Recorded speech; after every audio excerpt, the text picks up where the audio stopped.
नमस्कार मित्रांनो, ठरलं तर मग या मालिकेच्या आजच्या भागात आता अर्जुन सायली हे रविराजांच्याच घरी असतात.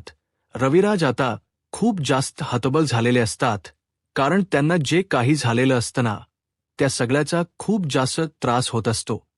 त्यांना त्या सगळ्या गोष्टींचा पश्चाताप होत असतो की त्यांनी त्यांच्या जवळच्या व्यक्तीवर, भावावर इतका जास्त विश्वास ठेवला आणि आज त्याच भावाने विश्वासघात केला. ही गोष्ट त्यांच्या मनाला खूप जास्त त्रास देत असते, खूप जास्त त्यांना त्रास होत असतो आणि त्यामुळेच आता ते हतबल झालेले असतात.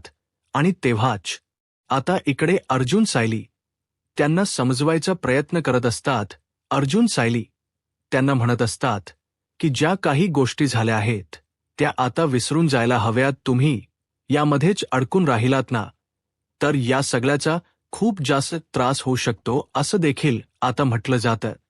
तर दुसरीकडे मात्र आता रविराज म्हणत असतात की समजते मला, तू जे काही बोलतोयस ते, पण काय करू, मला हे पचवता येत नाहीये, कारण मला या सगळ्या गोष्टींचा जास्त त्रास होतोय. कारण मी आतापर्यंत ना एक बाप होऊन माझ्या धाकट्या मुलाला सांभाळत होतो असं मला वाटत होतं, कारण नागराजला मी कधी माझा भाऊ मानलाच नाही. सगळं काही मी त्याच्यासाठी केलं आणि आज त्यांनी माझ्यासाठी काही दिवस आणलेले आहेत.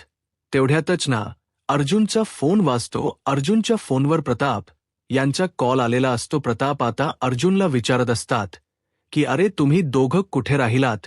त्यावर अर्जुन म्हणत असतो की आम्ही सिनियरच्या घरी आहोत.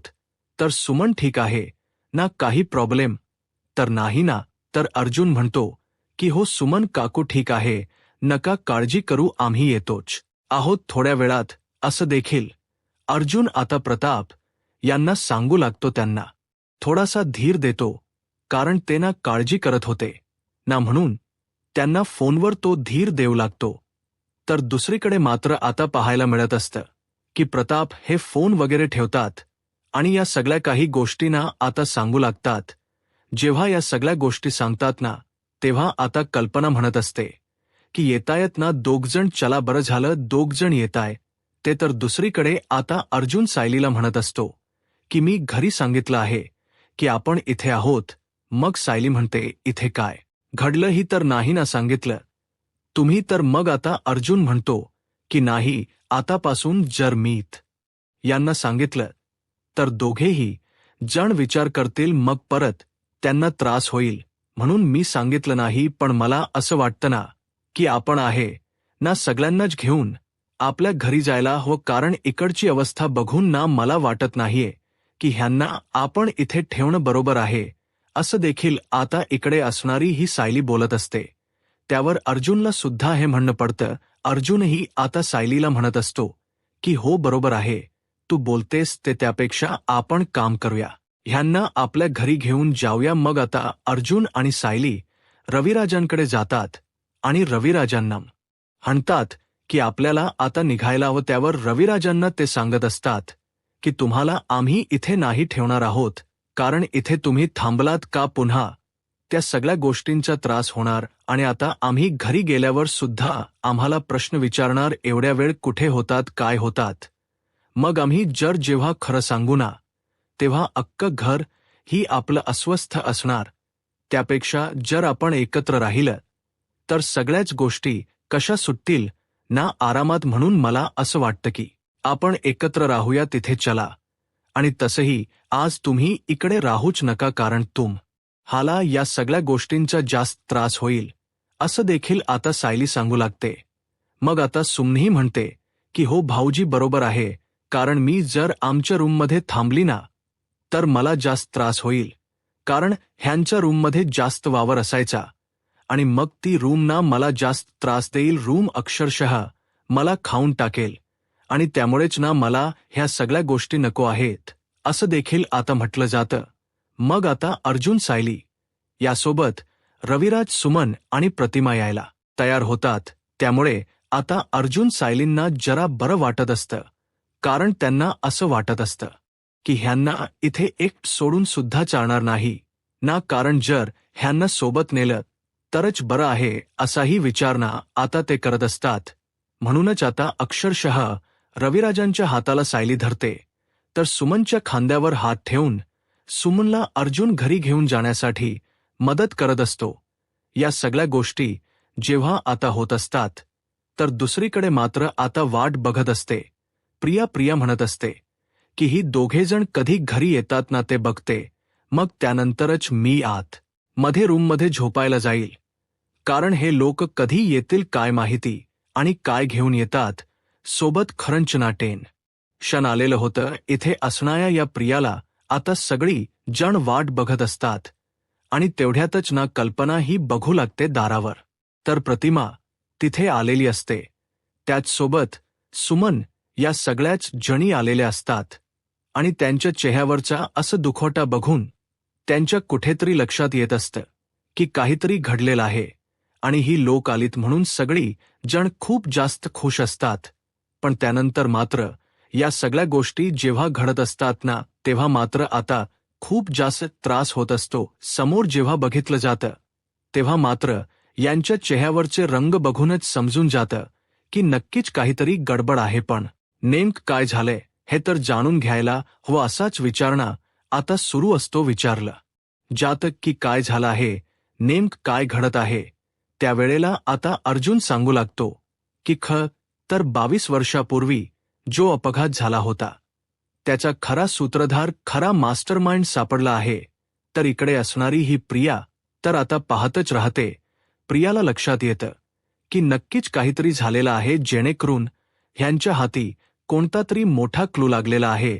तर 22 वर्षापूर्वी जो अपघात झाला होता त्याचा मास्टरमाइंड दुसरा तिसरा कोणी नाही तर नागराज काका आहे. ही गोष्ट जेव्हा आता घरात सगळ्यांना समजते तेव्हा सगळ्यांनाच खूप मोठा धक्का बसतो. इथे असणारी ही पूर्णाजी कल्पना त्याचसोबत प्रताप हे तर उठून उभेच राहतात आणि म्हणतात की नाही, तू काहीतरी चुकीचं बोलत असशील. पण आता जे खरं आहे ते सगळं काही अर्जुन सांगू लागतो आणि या संदर्भात आम्हाला सुद्धा आधी स्पष्ट होत नव्हतं, पण हे सगळे पुरावे आपल्याकडे आहेत आणि त्याच बेसवर अटक झाली आहे असं देखील सांगितलं जातं.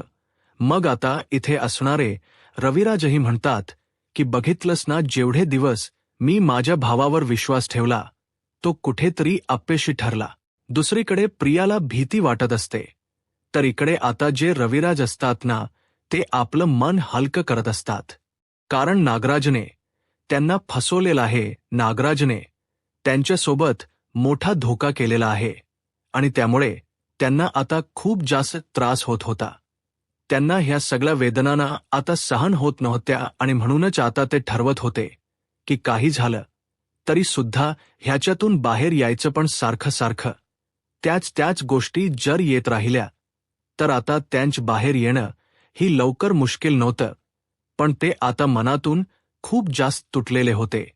त्याच वेळेला अर्जुन तिथे घडलेला सगळा प्रसंग समजावून सांगतो. म्हणजेच काय, तर ऐन वेळेला आम्ही पोलिसांना बोलावलं, पोलिसांकडनं अटकही करवली आणि त्यानंतर आता तो नागराज काका जेलमध्ये आहे आणि या संदर्भातला व्हिडिओ जो रेकॉर्ड केला होता सुमनने, त्याबद्दलही आता सांगितलं जातं. आता जेव्हा या सगळ्या गोष्टी बोलल्या जातात ना, तेव्हा मात्र आता इकडे असणारी प्रिया खूप जास्त घाबरते. प्रियाला वाटलंही नव्हतं की आज तिच्यासोबत हा दिवस येईल, कारण आता तिच्या सोबतीचे दोघही जण जे आहेत ते आता जेलमध्ये होते आणि त्यामुळेच आता ती खूप जास्त टेन्शन मध्ये आलेली असते.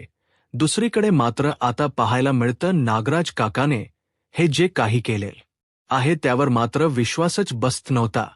तर पूर्णा आजी म्हणत असते, अरे मी तर नागराजला माझ्या मुलाप्रमाणे वागवलं होतं, मुलगाच मानला होता आणि त्याने आज काय रंग दाखवले रे. खरंच ना, आज असे रंग दाखवलेत ना की ते विचारही करू शकत नाही आपण. असंही आता इथे नागराज बद्दल बोलत असताना पूर्णा आजी सुद्धा थोड्या अशा भावूक झालेल्या असतात, कारण त्यांनाही कळत असतं की जे काही झालेलं आहे ते खूप जास्त भयंकर असं आहे.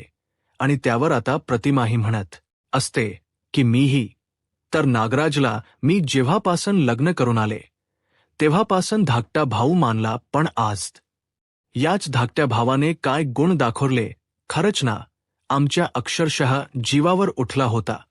तो माणूस मग आता इथे असणारी ही प्रियाला मात्र आता टेन्शन येतं.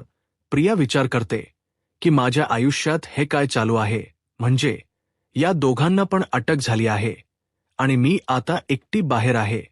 आणि जर या घरातल्यांना समजलं ना की मी ह्यांची खरी तन्वी नाहीये, मी दुसरीच कोणीतरी आहे, तर ही लोक मला काही घरात ठेवत नसतात असाही विचार ना इथे असणारी आता तन्वी करत असते. म्हणजेच प्रिया दुसरीकडे आता सायली सगळ्यांना सावरायचा प्रयत्न करत असते. सगळं यांना सांगत असते की चला आता आपण थोडं थोडं का होईना खाऊन घेऊया, पण जेवायची इच्छा कोणाचीच नसते.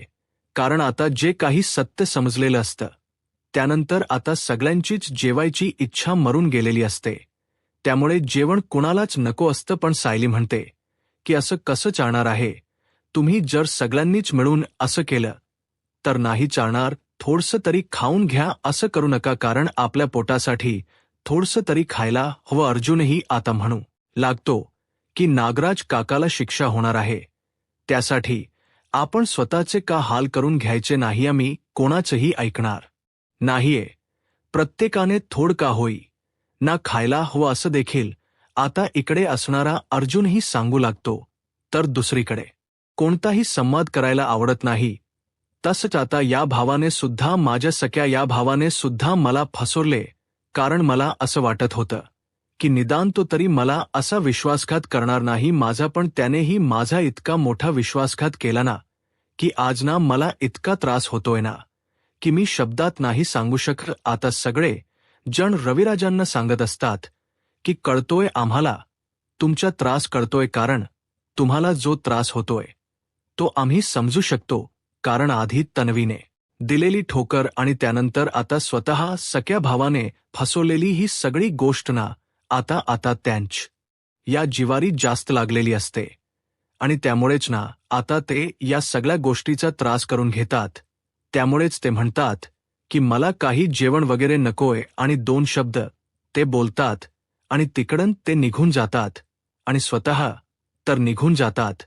आणि त्याचबरोबर रूमला आता बाहेरून लॉकही लावून घेतात, जेणेकरून ही सगळी जण बाहेरच थांबायला हवीत. आणि त्यानंतर आता सगळी जण दार वाजवत असतात. तर पूर्णाजी म्हणत असते की मान्य आहे की तुला राग आला आहे, तुला एकट्याला राहायचं आहे, पण असं करू नकोस, थोडंसं खाऊन पाहून घे. रविराज ऐक, रविराज दार उघड. पण रविराज आता ऐकायला कुठे तयार असतात. रविराज बिलकुलही ऐकत नसतात. रविराज म्हणत असतात की नाही, मला नाही बोलायचे कोणाशीच. आता रविराजांची अवस्था झालेली सगळी जण समजत असतात. सगळी जण दार वाजवत असतात. सायलीही म्हणत असते की रविराज काका प्लीज दार उघडा, प्लीज असं करू नका. असं बोलून तीही दार वाजवत असते. पण कोणीही आता एवढं बोलूनही दार उघडायला रविराज काका तयार नसतात. मग आता प्रतिमा त्यासोबत कल्पना यांना टेन्शन येतं. रविराजांनी रागाच्या भरात काही करायला नको असंच वाटत असतं. रविराज आता रूममध्ये एकटेच उभे असतात आणि ते आता डोक्याला हात लावून बसलेले असतात.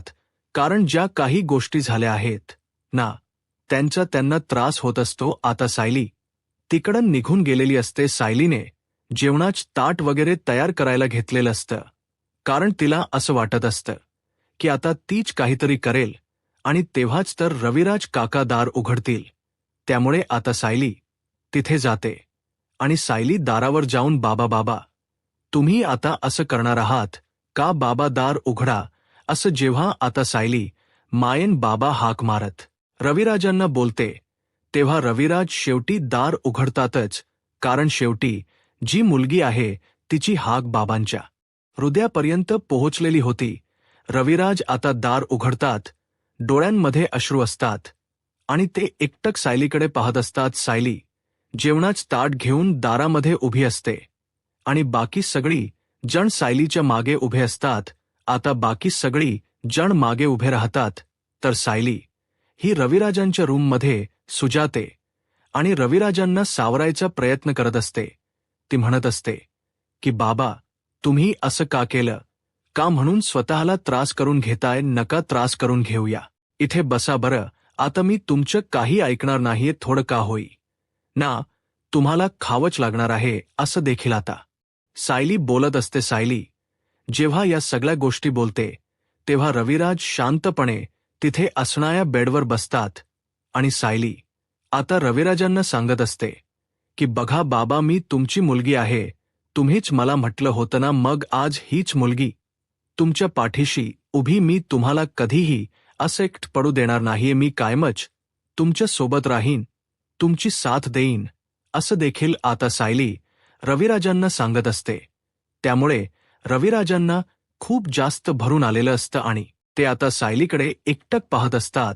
सायलीलाही बरं वाटत असतं. घरात इतर सगळी जण त्यांच्या डोळ्यात तर पाणी आलेले असतं. सायली आणि त्याचसोबत रविराज यांच जे काही बॉन्डिंग आहे ते बघून त्याच वेळेला आता सायली रविराजांना तिथे बसवते आणि रविराजांना म्हणत असते की या रविराज काका, थोडं खाऊन घ्या म्हणजे तुम्हाला बरं वाटेल. आणि असं बोलून ती आता त्यांना तिथे बसवते आणि एक एक घास त्यांना आता भरवू लागते. जेव्हा आता ती एक एक घास त्यांना भरवत असते ना, तेव्हा मात्र आता जुन्या गोष्टी आठवतात. म्हणजेच काय तर भूतकाळात सुद्धा जेव्हा लहान तन्वी असायची तेव्हा सुद्धा ती त्यांना तसंच भरवायची. त्यामुळे आता सायलीने रविराजांचं मन पुन्हा एकदा जिंकलेलं असतं. रविराजांना ती एक एक घास भरवत असते. एक एक घास भरवत असताना रविराजांना आठवतं की जेव्हा लहान असताना तन्वी मला घास भरवायची तेव्हा सुद्धा हा घास आईचा, हा घास माझा, असं करून भरवायची. अगदी तसंच आता सायली या अवस्थेत सुद्धा रविराजांना तसंच भरवत होती. त्यामुळे रविराजांना जुने दिवस आठवतात आणि त्यामुळे आता त्यांनाही त्या सगळ्याचा खूप जास्त त्रास होत असतो. कारण त्यांना जुने दिवस आठवले की खरी तन्वी त्यांना सापडत असते. पण आता सायली मध्येच ते त्यांची खरी मुलगी बघत असतात आणि त्यामुळे सायली जेव हा प्रेमाने त्यांना भरवते ना, तेव्हा त्यांना ते जुने दिवस आठवतात. सायली एक एक घास भरवते आणि हा माझा घास, मग हा आता. मात्र आता रविराज जे असतात ना, ते खूप जास्त मनातून खचलेले असतात. कारण त्यांनाही खूप जास्त त्रास होत असतो.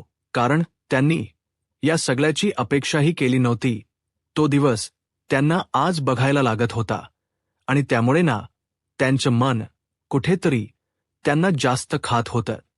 तर दुसरीकडे मात्र आता मस्तपैकी फिरून वगैरे ना आलेले असतात हे सचिन आणि त्यासोबत इथे असणारी ही साक्षी म्हणत असते की खरंच ना, मला आज खूप जास्त बरं वाटलं. म्हणजे कित्येक दिवसानंतर तर असं बाहेर पडल्यावर बरं वाटत ना. अगदी तसंच त्यावर सचिन बोलतो, मी तुला हटलं होतं ना घरात थांबून ना, काहीच नाही. बाहेर जेव्हा आपण जाऊ ना तेव्हा जरा मोकळा श्वास घेतला ना की बरं वाटतं, जसं की तुझं आज झालं. आणि मग ती त्याला थक्यू म्हणत असते की तो तिला आज घेऊन बाहेर गेला होता आणि तिला एकदम रिकाम वाटत होतं, खूप रिलॅक्स वाटत होतं. आणि मग ती त्याला मिठी मारते.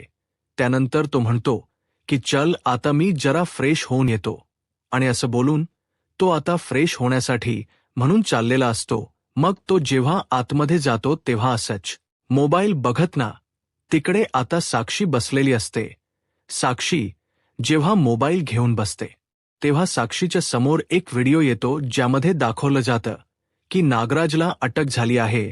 नागराजला अटक झाल्याची बातमी सुद्धा आता न्यूजवर खूप जास्त व्हायरल झालेली असते आणि नेमकी ती आता साक्षीला दिसते. साक्षी जेव्हा ती बातमी बघते तेव्हा साक्षीला तर धक्काच बसतो. कारण साक्षीने हे इमॅजिनच केलं नव्हतं की नागराजला सुद्धा अटक होईल. आणि आज नागराजची ही बातमी बघून तिलाही खूप मोठा धक्का बसतो. ती इकडे तिकडे पाहू लागते आणि त्याच वेळेला आता तिच्या लक्षात येतं की बापरे, हे सगळं काय होऊन बसलेलं आहे. आणि आता ती टेन्शनमध्ये आलेली असते. ती इकडे तिकडे पाहते. त्यानंतर आता ती म्हणते की नाही, हे असं कसं होऊ शकतं. म्हणजे अण्णा सुद्धा जेलमध्ये आणि नागराजही. त्यामुळे ती आता टेन्शनमध्ये अडकलेली असते. दुसरीकडे प्रत्येक जण तिकडे बसलेले असतात तर सुमन मात्र एकटीच विचार करत बसलेली असते.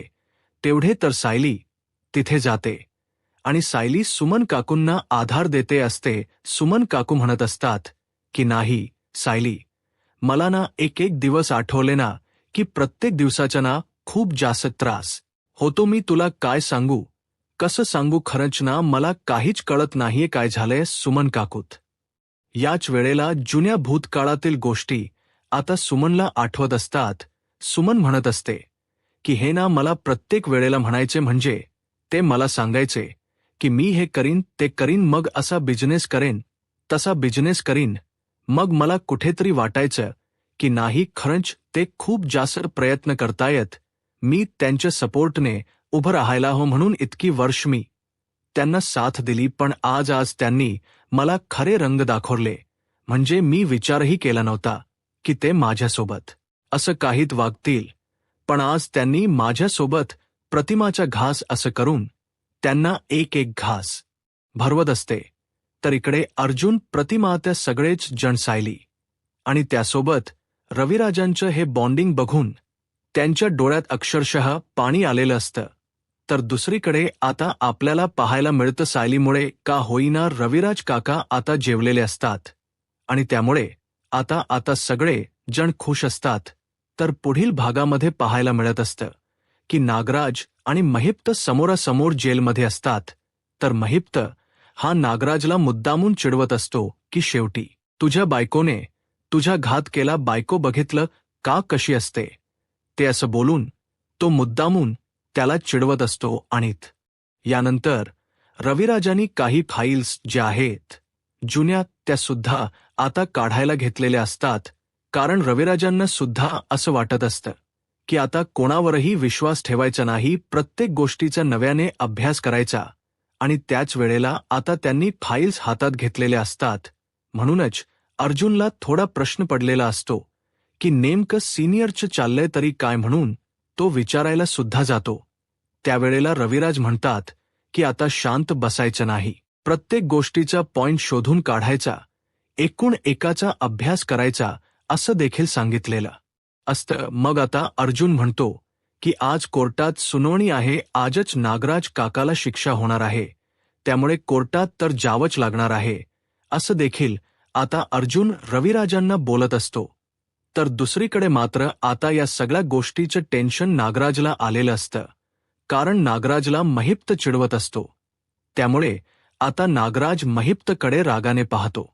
सायली, अर्जुन, रविराज आता कोर्टामध्ये जाण्यासाठी तयार असतात. कारण आज केसची सुनावणी असते आणि या केसच्या सुनावणीमध्येच नागराज याला शिक्षा होणार असते.